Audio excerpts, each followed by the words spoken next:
Um abraço também àqueles que nos acompanham pela internet. Que Deus. Agora há pouco eu estava conversando com um dos nossos irmãos da igreja que viaja muito. Se fôssemos contar em quilômetros rodados assim, daria uns 10 mil? Mais, meu irmão? 10 mil é pouco, né? Graças a Deus. Viaja a serviço, viajou também a passeio. Se fôssemos perguntar aqui em quantos lugares você já morou, eu não sei vocês, mas eu já fui pelo menos mais de 10. Tem gente que nasceu, cresceu e veio a falecer naquela casa. Casa que era dos pais, passou a ser dele e depois ele deixou para os filhos. Mas tem outros que já moraram em vários lugares. É um fato na nossa vida de que nós nos deslocamos, mudamos de um lugar para o outro. Foi assim, irmão? Estava no apartamento, Deus levou para outro apartamento, abençoado, do jeito que queria. Tem irmãos que estavam no emprego, daqui a pouco estão em outro emprego, melhor, abençoado. Todos os dias a gente se locomove, seja para ir para o serviço, para ir para a escola, lazer. Nós poderíamos dizer que uma realidade natural dessa vida, salvo exceções, é você se deslocar. Porém, nem todos os cristãos consideram seriamente qual o propósito divino nesse seu deslocamento.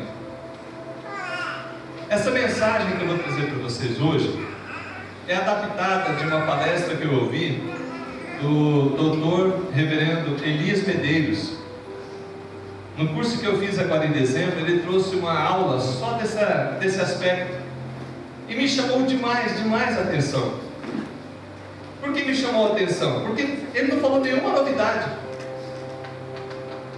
mas a visão que ele deu a respeito desse assunto me despertou demais. Uma, porque talvez eu nunca tenha falado com a igreja sobre isso.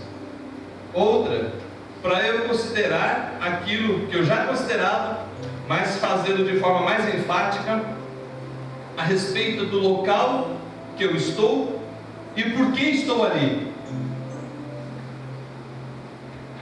Não são poucos os casos que eu já vi e já ouvi, já pude perceber, de irmãos e irmãs, homens e mulheres de Deus, indignados, inconformados, revoltados com o local onde estavam.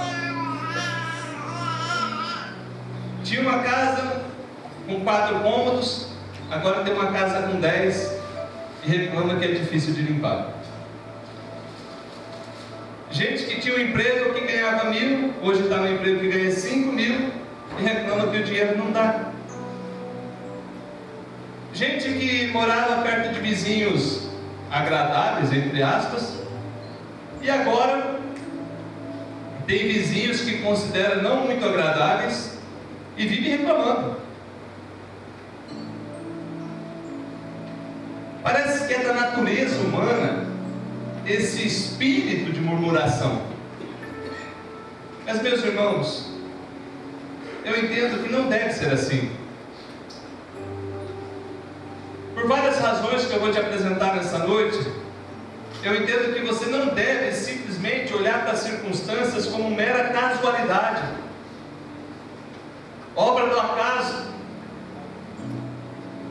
ou revoltar-se porque você está numa situação que não gostaria, numa casa que não gostaria, num emprego que não te satisfaz, com vizinhos que não fazem parte da tua afinidade. Essas são situações que podemos dizer assim, que são relevantes, são atuais, são reais na vida nossa, é inevitável. Mas qual é o procedimento? Abra a palavra de Deus, por favor, no livro de Atos dos Apóstolos, capítulo 9.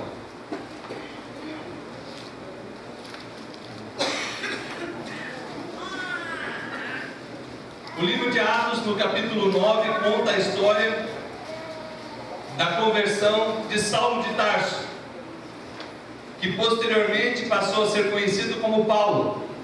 Em nenhum momento da Bíblia Sagrada Deus diz que mudou o nome de Saulo para Paulo. Eu já vi irmãos afirmando isso, a Bíblia não diz isso. É que em nenhum lugar ele usava o nome dele natural, que era Saulo. Em outros lugares a pronúncia Paulo era mais simples. E passou a usar a pronúncia Paulo.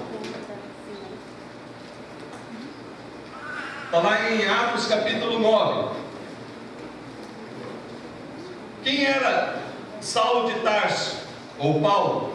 Era um perseguidor da igreja, era um fariseu. Ele era extremamente zeloso no cumprimento da lei. E ele, aonde tinha chance, perseguia a igreja de Cristo, prendia os crentes, tentando obrigá-los a abandonar a fé. De repente, ele estava indo para Damasco para prender os crentes, em alguns casos até consentir na morte deles.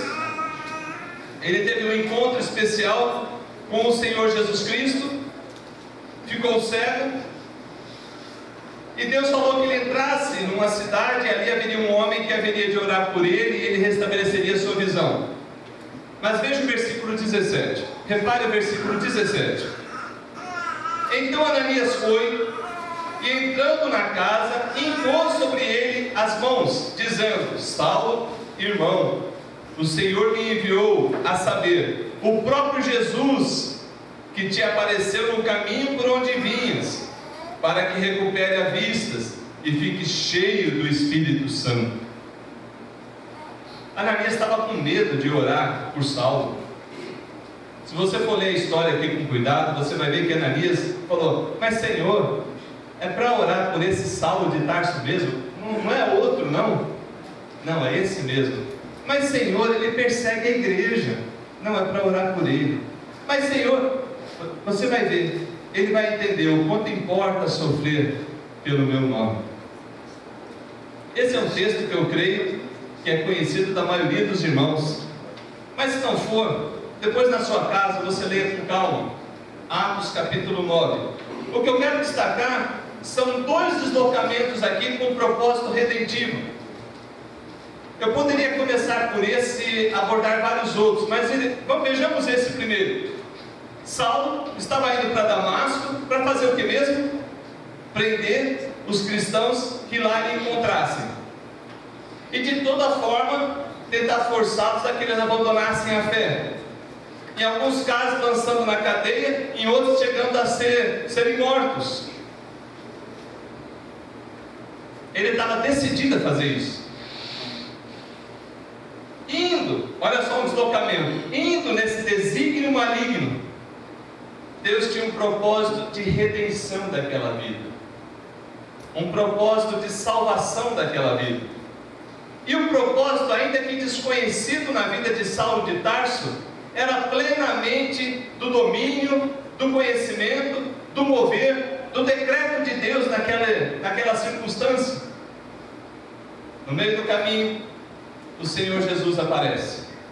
Viu um clarão, viu voz, ouve voz. E a voz dizia: Saulo, Saulo, por que me persegues? Os que estavam com ele se assustaram. Ele perguntou: mas quem és tu? Eu sou Jesus, a quem você persegue.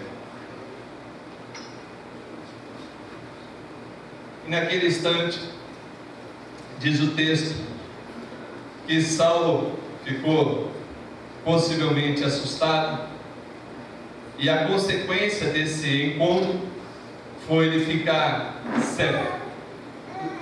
E Deus ainda falou, o Senhor Jesus falou: vai em tal lugar, lá você vai encontrar um homem assim, assim, assim, e você vai orar, e vão orar por você, vai até tal cidade. Aí depois Deus, no outro deslocamento, resolveu falar com Ananias. Ananias, vai em tal lugar, assim, assim, assim, lá vai ter uma pessoa chamada Saulo, ore por ele. Ananias sabia da fama de Saulo. O que eu quero mostrar, pelo menos dando uma introdução ao nosso assunto, é que havia ali um mover de Deus num deslocamento humano com um propósito redentivo.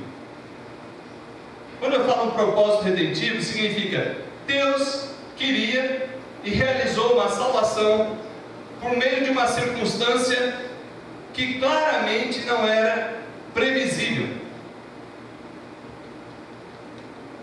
Saulo ia perseguir a igreja, teve um encontro com Jesus. Ananias não queria orar por Saulo, mas foi, e ali Paulo foi cheio do Espírito Santo, foi restabelecida a sua visão, e depois a história continua. Se você for olhar com detalhes, você vai ver que ele passou por um seminário de talvez 14 anos, foi moldado por Deus, trabalhado por Deus, para se tornar o grande apóstolo que nós sabemos que é Saulo, Paulo, que escreveu várias cartas do Novo Testamento. Por que eu estou dizendo isso? Olhando esse texto aqui, nós percebemos pelo menos 2 deslocamentos, ou 3, onde havia um propósito que necessariamente as pessoas não sabiam o que ia acontecer, mas Deus havia determinado aquela circunstância, aquele momento, para que aquilo acontecesse.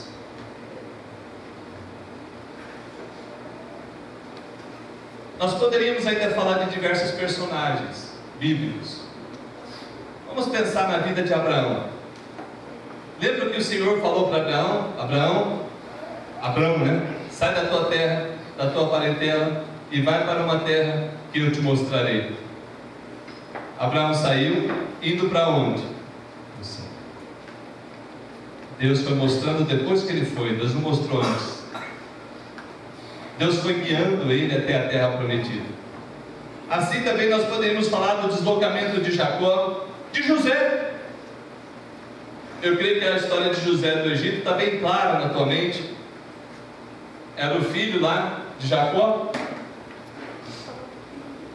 foi vendido como escravo pelos seus irmãos, sofreu. Não pense vocês que vendido como escravo era tranquilo.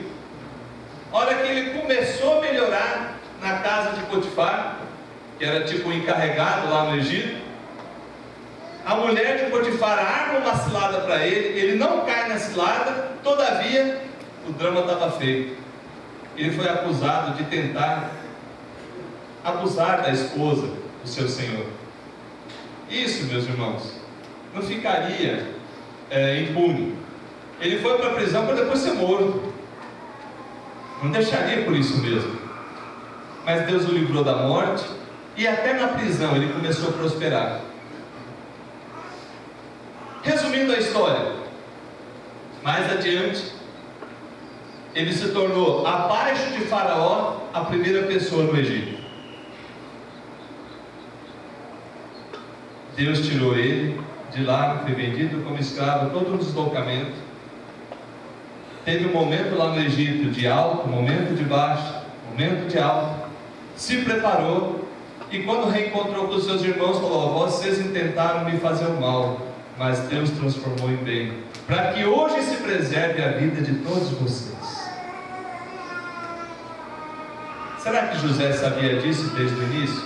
Não, ele teve lá 2 sonhos, que entenderam, talvez fosse uma profecia, mas não era claro. Eu poderia falar também da vida de Moisés, da vida de José, da vida de Davi. Mas vamos resumir também a uma outra história fantástica, um deslocamento geográfico redentivo do Redentor. O Senhor Jesus Cristo foi concebido aonde mesmo? Em Nazaré. José e Maria eram lá da região norte de Israel, e a profecia anunciava, era clara, de que deveria nascer em Belém. E ao cumprir-se os dias da gravidez, um pouco antes, foi decretado um recenseamento, e todas as pessoas deveriam voltar à sua cidade de origem para cumprir esse recenseamento no império.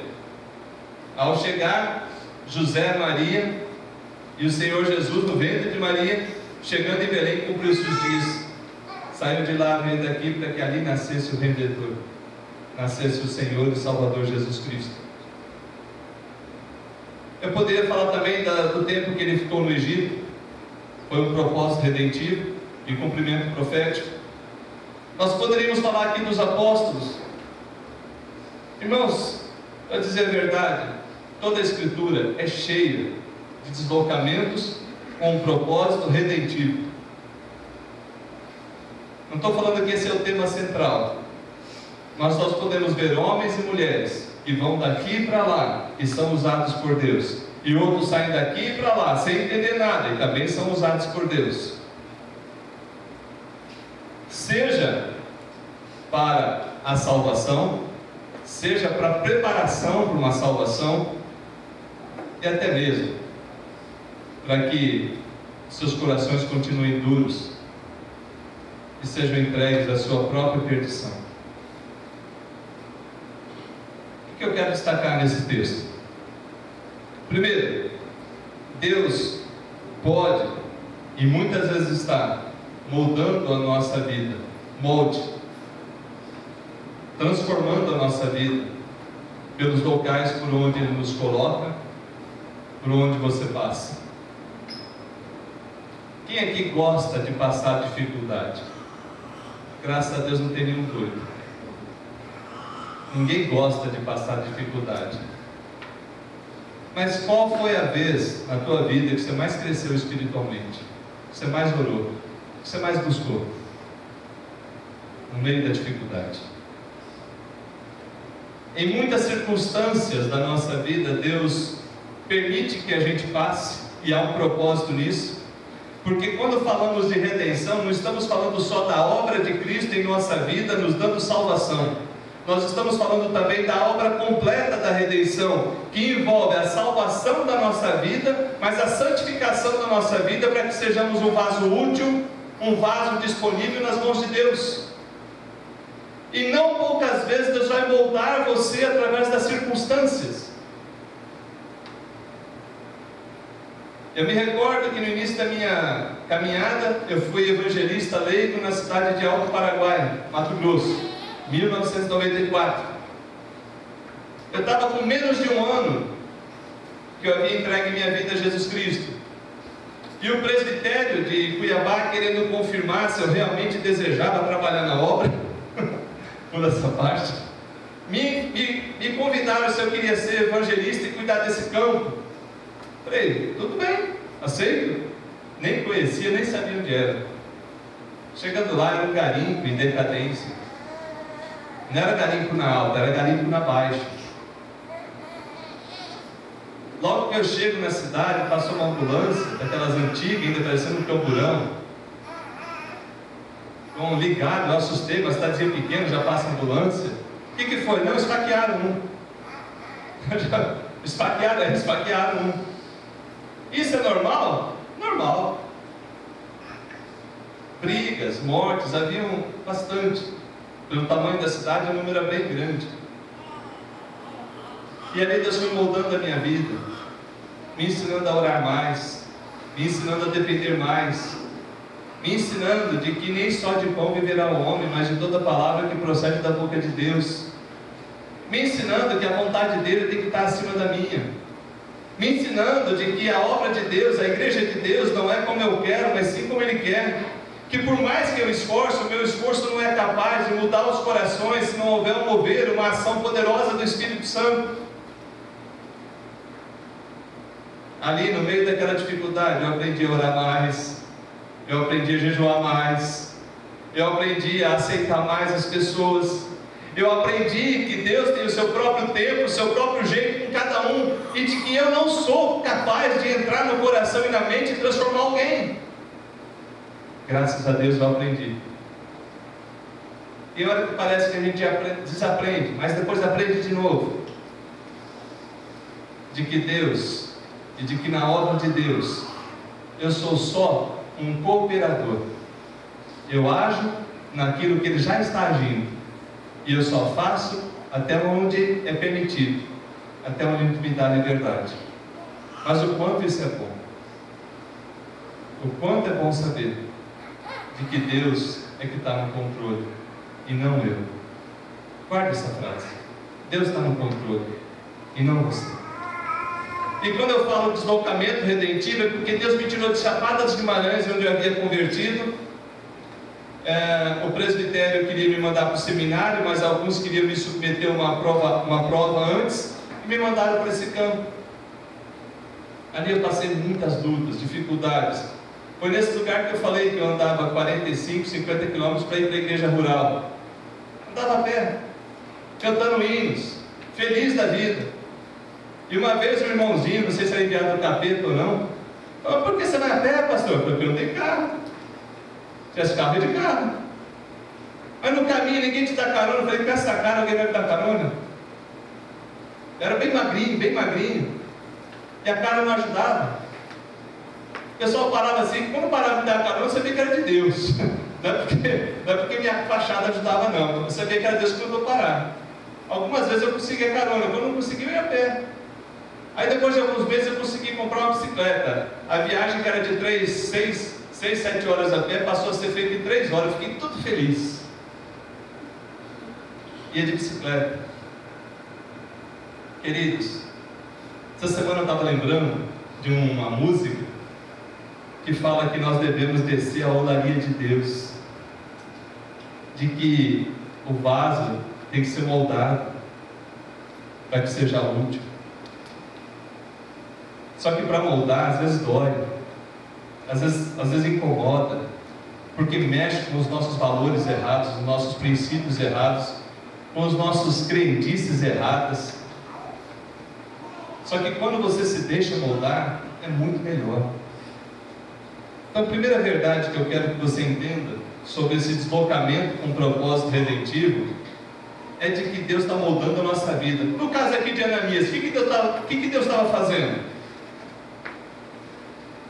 Ananias, olha lá o versículo 13. Ananias, porém, respondeu: Senhor, de muito tenho ouvido a respeito desse homem. Quantos males tem feito aos teus santos em Jerusalém?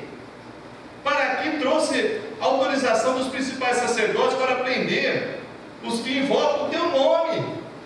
Olha o 15. Mas o Senhor lhe disse: vai, desloque-se, mova-se, porque este é para mim um instrumento escolhido para levar o meu nome, ou seja, novamente, para se deslocar, para levar o meu nome perante os gentios e reis, bem como perante os filhos de Israel, pois eu lhe mostrarei o quanto importa sofrer pelo meu nome.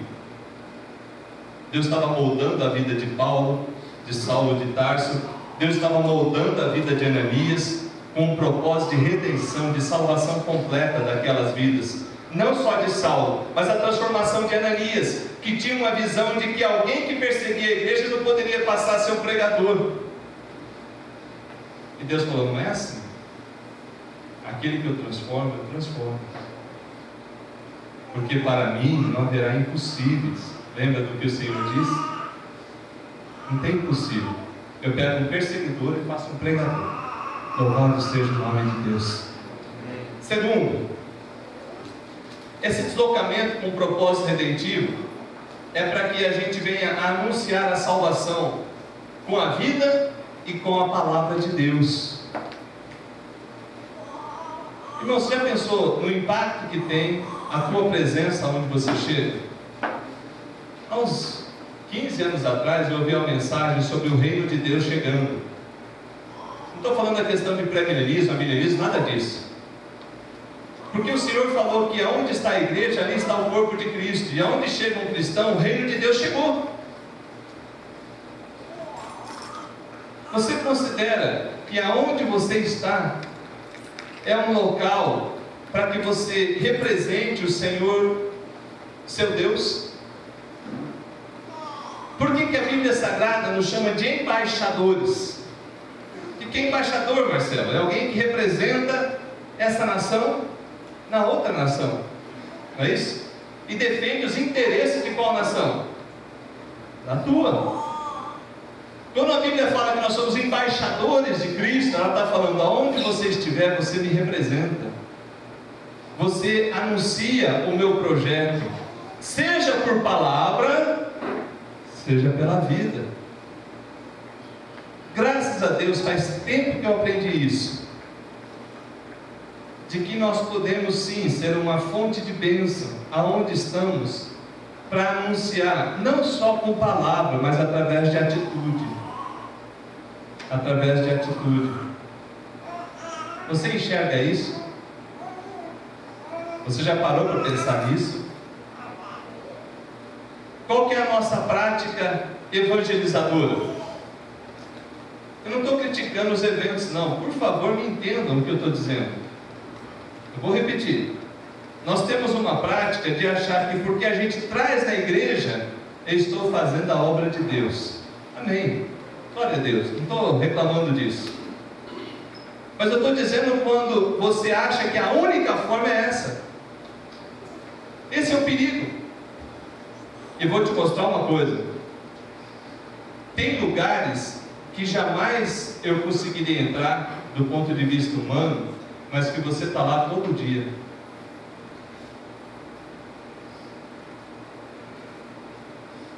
Onde eu posso tocar a campainha daquele edifício direto, ninguém vai me deixar entrar. Mas você tem acesso ali umas 5, 6, 10 famílias. Por que será que Deus te colocou ali? Ai, pastor, mas eles não querem nem ouvir da palavra. Quantas vezes você tentou? Ah, eles são todos ricos, eles não se importam. Ué, rico tem que ir para o inferno? Rico não pode ir para o teu céu? Ou céuzinho esquisito que você quer fazer, né? As pessoas que têm mais recursos não podem ir para o céu. É porque hoje tem uma moda evangélica que é o seguinte: tadinho, vamos fazer um trabalho na favela. Ok, vamos fazer na favela. Vamos fazer para os carentes. Vamos fazer para os carentes. Mas e para aqueles que também são carentes e nem sabem? Carentes de Deus, carentes de vida, que carecem de conhecer o Salvador. Vou mais. Irmãos, quando você entende que há um propósito redentivo na tua vida, de que Deus está moldando, de que você foi chamado para anunciar a salvação com a vida e com palavras, aonde você está, aonde você passar, vai ficar um rastro de bênção, vai ficar uma semeadura de vida. Eu acho tremendo esse reverendo, Dr. Elias Medeiros, os testemunhos que ele dá. Ele vai no restaurante, ele prega para o garçom. Ele vê uma pessoa chorando, ele se aproxima e ouve a pessoa. Para todos ele anota, dá uma Bíblia, pega o endereço, passa para o pastor mais perto. Mas ele é um incansável evangelista. Não estou dizendo para você ser igual a ele. Estou dizendo para você entender a semelhança do que ele entende, de que eu e você somos instrumento na mão de Deus para a salvação. Os teus colegas de sala, Gabriel e Pedro, é acidente? Estão ao seu lado ali porque foi um acaso? O convívio que vocês têm com eles é santificador e abençoador? Eu costumo dar o exemplo, Cris, da relação que a gente teve lá com a sua família, com o irmão Paulo, diácono na nossa igreja. Nós não sabíamos o nome de vocês. Eu escutava um falar o nome do outro, falei, já põe no caderninho. Acho que é Cris, acho que é Marco, não, acho que é Paulo. Que é Paulo, Marco, Antônio. Ficava difícil anotar o nome. E a gente começava a orar por vocês. É um propósito que eu tenho. Aonde eu chego, eu tenho que saber o nome dos meus vizinhos e orar por eles. Aonde eu chego, o reino de Deus chegou. Acabou. Se tem trevas, vai ter que sair. Se tem demônio, vai ter que ir embora. Não tem esse negócio. Hoje, tem 2 ainda que eu não consegui saber o nome completo. Mas que eu já tentei. E eu vou descobrir. Porque quase todo dia eu oro nome por nome deles. Deus abençoe meu vizinho tal, abençoe meu vizinho tal, abençoe a filhinha tal, abençoe o filhinho tal, abençoe o fulano que mudou na esquina, que eu não sei o nome, mas quero saber o nome. Se eles estão aqui por perto, eles estão debaixo, Deus, do meu campo de atuação que o Senhor me colocou. E eu quero ser bênção. Se for para empurrar carro, empurrar carro. Se for para dar carona, dá carona. Se for para emprestar o ouvido, emprestar o ouvido. Se for para eles virem dormir em casa, que venham dormir em casa. Eu não quero ser egoísta com a bênção de Deus. Que a bênção de Deus sirva só para mim? Um coração que transborda da graça é derramado para onde estiver mais perto. em primeiro lugar, para a nossa família, para os nossos vizinhos. Graças a Deus vocês estão aqui, são prova viva do que Deus faz. Amém. E está fazendo e vai fazer. Está fazendo e vai fazer. Agora eu vou te falar um negócio muito sério. Não sei como é que eu falo. Tá. Se eu falar errado, você me perdoe. Me dá nojo daqueles crentes que só querem levar para a igreja. Eu não aguento esse tipo. Desculpa, não aguento. Não se preocupa com a vida, não se preocupa com o ser humano. Está só preocupado em colocar mais um aqui. E eu acho que nem Deus quer isso. Nem Deus quer isso. Sabe aquele negócio assim, deixa eu levar mais um lá, pastor, pôr na continha? Esquece. Nem eu, meu pastor Anísio, quer isso. Nós queremos que haja uma preocupação real com as vidas que Deus colocou no seu caminho. E não simplesmente prestarmos um relatório, tem mais um, tem mais um, tem mais um. Não é dessa forma. Em outras palavras, a pessoa, o ser humano, não é um número. A pessoa que está ali é para ser abençoada e não simplesmente colocada numa estatística. De forma que a gente deve olhar para eles com muito amor, com muito carinho, com muita compreensão e paciência, que é a obra de Deus. Paciência, a obra de Deus. Presta bem atenção nisso, paciência. Ame as pessoas e tenha certeza que Deus vai fazer a obra. Ame as pessoas. Creia no poder de Deus através de você para abençoar essas vidas. Terceiro, Deus quer libertar essas preciosas vidas que Ele ama. Mas pastor, você não falou de salvar? Sim. Mas quando eu falo libertar, é gerar uma transformação. Quando eu falo de salvação, alguns não entendem libertação. Alguns acham que é só trazer para dentro da igreja. Por isso que eu fiz questão de frisar separado. O que esse doutor Elias faz? Todas as pessoas que ele faz contato, ele quer fazer um link dessas pessoas com alguém mais perto. Aí ele liga para o pastor daquela cidade, do pastor perto daquele bairro, e fala, tem uma vida lá, assim, assim, assim, esse é o número. Tenta dar assistência para ela. Ele mora nos Estados Unidos, ele não mora aqui. Irmãos, existem tantas pessoas precisando conhecer a verdade que liberta, e muitos cristãos discutindo a cor da parede. Muitos cristãos discutindo se a vírgula no cântico está certa ou está errada. Discutindo coisas que Deus não está nem aí com isso. Quando os crentes começam a bater cabeça, as vidas que precisavam ser libertas não são libertas. Porque a gente se omite. A gente se esconde atrás de uma espiritualidade que não reflete a glória de Deus, que não está em sintonia com o propósito redentivo do Senhor.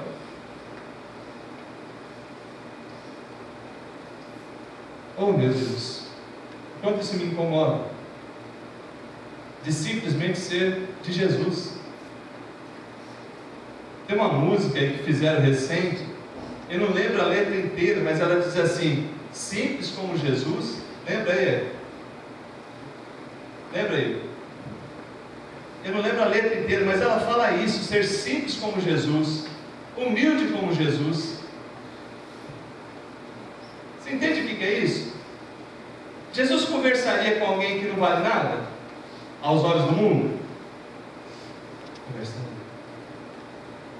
Será que Jesus estenderia a mão dele para um ladrão? Estenderia. Estendeu.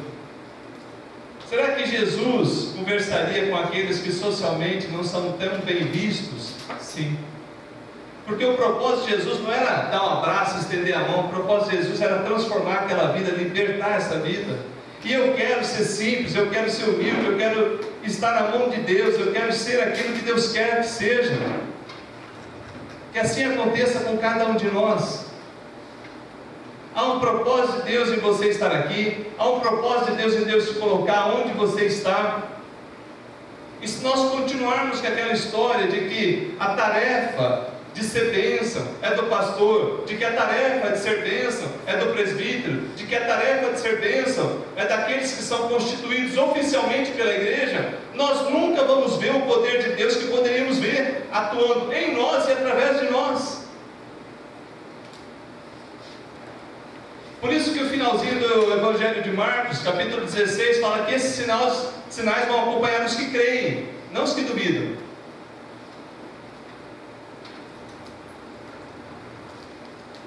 Essa mensagem é para a minha vida e para a tua vida, para que a gente se alegre de que não é sem razão que você está ali, de que por mais que esteja difícil, Deus pode mudar tudo, e Deus pode usar você para fazer aquele lugar diferente. Vou citar um exemplo simples aqui. Está difícil? Quantas vezes você orou pelo seu local de trabalho? Ai, pastor, eu orei forte assim para Deus mandar todos aqueles chatos embora. Não entendeu nada, né? Vou começar a mensagem tudo de novo. Talvez aqueles chatos ali são os amados de Deus e você está ignorando. Eles são chatos porque não conhecem a salvação. A hora de conhecer a salvação, eles não vão ser mais chatos, vão ser cheios de Espírito. E cheio de Espírito não fica chato. Amém? Amém. Cheio de Espírito não é chato. Uma pessoa abençoadora. Vizinho que você tem raiva. Tinha. Passado. Ah, mas esse vizinho em posição alta. Você não sabe que eu vi Calypso o dia inteiro, irmão. Você não tem noção do que é isso. Você não tem noção do perigo que é começar a bater pezinho. Depois sai em nome de Jesus. Não, depois de 5 vezes está ouvindo que eu tenho que bater pezinho, misericórdia. Começa a pegar bolsa, prepara. E tinha os vizinhos que tocavam Calypso o dia inteiro quando eu estava em casa. E era o mesmo CD. Nada contra, viu, a banda. Nada contra. Mas não dá, mesmo CD o dia inteiro. E as caixas para fora. Não é as caixas dentro da casa, não. Caixa para fora, virado para cá ainda. E vai. Tem, Senhor Jesus, há um propósito redentivo aqui. Primeiro da minha vida. Eu tenho que suportar isso em amor e orar por eles. E eu fui fazendo contato com eles, fomos orando. Aí na hora do culto eu já baixava o som. Ô glória! Que era pertinho da igreja, morava lá da igreja. Na hora do culto eles baixavam o som. Agora você quer ver a diferença que aconteceu? Foi o dia que um deles precisou que levasse a esposa dele no médico. Ele chegou na minha casa e disse: pastor, estou precisando urgente levar minha esposa no médico, ela não está bem. Quanto o senhor cobra? Tem que cobrar? É, a gente paga. Ei, filho, fica tranquilo, não cobra nada não. Põe aí, vamos embora. Aí corri, pus dentro do carro, levei no médico. Acabou o Calypso. Acabou o Calypso. Pelo menos na hora do culto, sossegou. E se eu desse birrinha, falando, vou levar não, vocês fazem som pesado, vou levar não. É a ignorância dos crentes. Os crentes são tão ignorantes. A gente precisa aprender, irmãos, a orar mais e reclamar menos. Eu preciso aprender. Não sei se você, estou falando por mim. Eu quero aprender a orar mais e reclamar menos. A buscar mais a Deus, para que esvazie eu e encha do Espírito Santo e eu seja um vaso usado por Deus onde eu estiver. Eu quero isso para a minha vida. Você quer também? Amém. Sabe por quê? Você vai começar a olhar o mundo ao teu redor de forma diferente.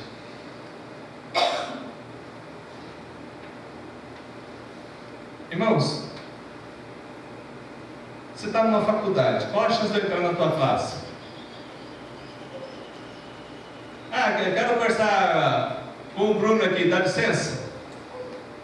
Meio esquisito, né, Bruno? Mas você já está lá dentro. Qual o projeto de Deus em você lá dentro? Desse deslocamento redentivo, abençoador? É você ser bênção. Você é bênção não só anunciando a salvação, mas demonstrando amor, demonstrando interesse, estendendo a mão, estendendo o ombro, sendo amigo daqueles que as pessoas desprezam. Não é pactuando com o mal, não estou falando isso, presta bem atenção, não estou falando para você pactuar com coisa errada. Eu estou dizendo para você ser bênção para aqueles que carecem. E alguns nem sabem que precisam. mas vão conhecer através de você. Irmãos, eu creio numa igreja viva e poderosa, porque o Senhor não preparou uma igrejinha, o Senhor preparou uma igrejona. Pode ter 10 pessoas, 5 pessoas, mas é uma igrejona, cheia do poder de Deus. Que o poder dele não vai estar em 1000, 10.000 ou 5. O poder dele está sobre a igreja, sobre os filhos dele, para que eles sejam abençoados, para que eles sejam abençoadores, para que onde você estiver, aconteça coisas maravilhosas nesse propósito redentivo, moldando a tua vida, anunciando a salvação, libertando os cativos, realizando uma obra redentiva, ainda que aquela vida não se converta naquele instante. Sabe o que fez eu entrar? No retiro de carnaval, que eu estava passando na frente, entrei, pedi para ficar e com muito custo deixaram eu ficar. O que fez eu entrar ali? Foi que um dia, lá por volta do ano 1900 e bolinha, que não vou descobrir minha idade, eu estou ficando velho, misericórdia, acho que 1984, 85, uma pessoa disse para mim: ah, você não quer no retiro da nossa igreja? Os crentes fazem retiro de carnaval. E quando eu estava passando em frente ao local, eu lembrei dessa frase, que crente fazia retiro de carnaval. E pedi para ir. E pedi para entrar. E não queriam deixar eu entrar. Acho que nem eu me deixaria entrar. Não queriam. Eu não bebia, não fumava, não usava droga, mas a caixa aqui não ajudava. Deus melhorou muito, viu? Se você pegar a foto minha antiga, você assusta. Não que hoje eu estou bonito, mas já fui feio, mais feio que hoje. Aí Deus fez com que o coração deles amolecesse. Naquela noite eu entreguei minha vida a Jesus Cristo. 21 de fevereiro de 93, às 20h50. Havia um propósito redentivo nesse deslocamento doido meu, de sair de São Paulo e para Chapada dos Guimarães. Ele queria se dar a conhecer a minha vida.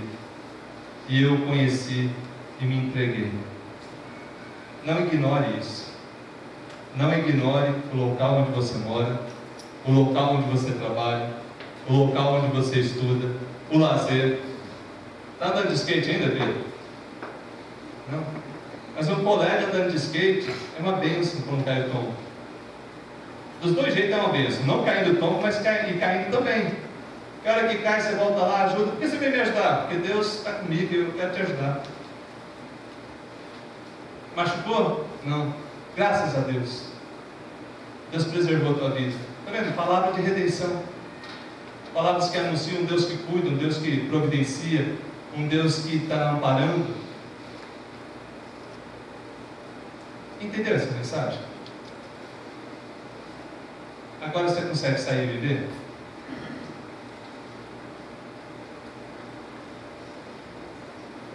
Todo deslocamento, todo local onde estamos, há um propósito de Deus. Se você discernir isso, amém. Se você não discernir, Deus vai continuar agindo, só que você vai passar pelo mundo e vai ignorar. Vai continuar achando que a tarefa é dos outros. Vai continuar achando que tem que ser outro e não você. A Sofia pode abençoar vidas, né, Sofia? Estou com saudade de ser filha. Ah, mas Sofia fala pouco. Escreve. Jesus te ama, né, Sofia? Escreve no papelzinho. Jesus te ama. E dá para ver, coleguinha. Deus te abençoe. Você percebe que tem ações pequenas e que transformam demais? A gente fica falando de presente, né? Eu tenho cartazinhos que eu ganhei das crianças há 20 anos atrás. Eu já estou entregando minha idade, né? Cartazinhos que eu ganhei de crianças na igreja por onde eu passei de 20 anos atrás. Tem coisas que já não estão mais comigo, mas esse cartaz eu não deixo jogar fora, vai ficar guardado. Tipo assim, pastor, eu te amo. Ah, guarda aquilo ali. Que maravilha. Aquele abraço sincero, aquele desejo sincero de demonstrar carinho. Queridos, Deus vai te usar. Esse 2017 é um 2017 que, por mais que os prognósticos sejam difíceis, alguns falam que vai ser melhor, outros falam que vai ser difícil, Para aquele que está com Deus, vai ser bênção. Vai ser bênção. Você vai ser abençoado e abençoador. Primeira tarefa, descobrir o nome dos teus vizinhos e orar por eles. Não é para que eles se mudem, não. Não é para que eles se mudem, não. Para que Deus te use para ser bênção na vida deles. E se houver alguma coisa do mal, que seja afastado. E se tiverem algum procedimento errado, que você os ajude a corrigir, ou que Deus leve a se corrigir. Mas para isso, às vezes, é necessário mudar a gente. Tá certo? Está descendo e subindo o elevador. Deus te abençoe, tenha um ótimo dia. É isso. Estou desejando um ótimo dia para você. E que a bênção de Deus esteja contigo. E lá vem com essa história. O que você perdeu em falar, Marcelo? O cara vai denunciar você para o síndico? Não vai. Pode ter um ou outro xarope lá que reclama, mas a maioria não vai reclamar, não. Está no ônibus, coleguinha do lado ali, o pessoal apertado, está apertado, né? Mas Deus desaperta. Deus ampara.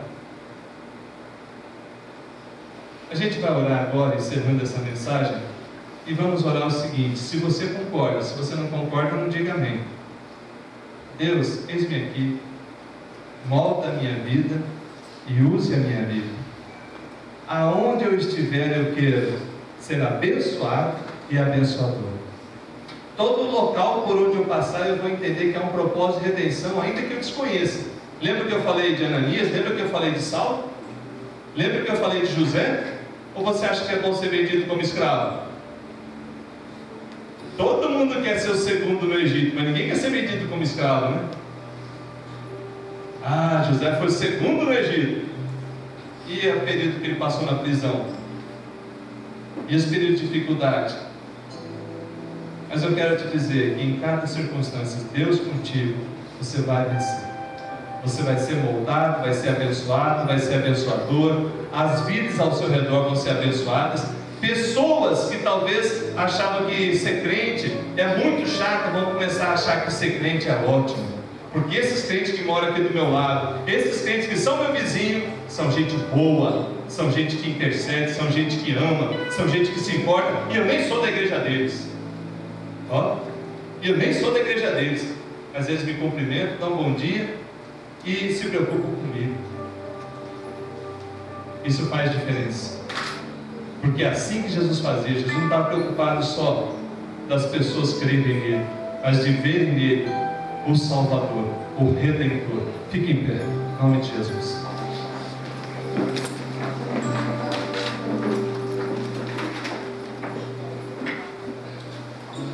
Se você concorda, você pode ir falando amém. Se você não concorda, não fale. Se você quer ser benção, você vai concordar com a sua oração. Se você não quer ser benção, não concorde. Você não é obrigado. Mas se você concordar, Deus vai começar a fazer grandes coisas através da tua vida e na tua vida.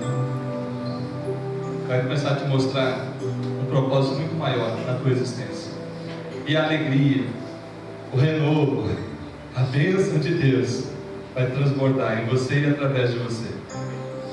Meu Deus, meu Pai, eis-nos aqui. Primeiro pedimos perdão pelas vezes que ignoramos os teus propósitos, nos caminhos por onde passamos, nos locais onde vivemos. Tem misericórdia e nos perdoe. Nos perdoe os momentos em que murmuramos e reclamamos das circunstâncias, ignorando a tua boa mão que às vezes nos colocou ali para ser canal de bênção, para ser um instrumento de transformação nessa sociedade, para sermos sal e luz nesse mundo. Nos use, meu Deus, para ser bênção, para iluminar, para transformar. Mas ao mesmo tempo, Deus, molda a nossa vida, transforma o nosso ser, tira todo egoísmo, tira, meu Deus, toda aquela falta de fé, incredulidade. Tira, meu Deus, espírito crítico que atrapalha a gente amar as pessoas como elas são e ajudá-las sem interesse, simplesmente porque o Senhor mandou. de escolher quem a gente gostaria que fosse para o céu, porque o céu é um presente que o Senhor decidiu, o Senhor designou, de forma que nós somos só cooperadores e entregar essa mensagem para aqueles que o Senhor quer dar o presente. Louvado seja o teu nome. Meu Deus, eu peço agora que tudo aquilo que atrapalha nós sermos isso, nós sermos abençoados e abençoadores, seja removido. E aonde estivermos, meu Deus, venha nos usar. Deus de misericórdia, oramos também pelos enfermos da nossa igreja. Oramos por aqueles que estão enfermos, não só no meio de nossos parentes, amigos e conhecidos, mas por aqueles que sofrem, meu Deus, com as guerras, com as epidemias, pais que perdem seus filhos, filhos que perdem seus pais, lares que são destruídos pela selvageria da guerra. Meu Deus, venha suprir, venha amparar essas vidas. Também, ó Deus de misericórdia, ampara aqueles que estão espiritualmente abatidos, cansados, que estão se sentindo, meu Deus, oprimidos, que sejam libertos, e que o renovo do Senhor, Deus, seja com cada uma dessas vidas, que o teu povo que está aqui saia abençoado, Senhor. E agora, irmãos, que a graça de nosso Senhor e Salvador Jesus Cristo, o amor de Deus, nosso Pai, o consolo, o conforto e a presença do Espírito Santo esteja com todo o povo de Deus, hoje e sempre. Amém. Descentai-nos.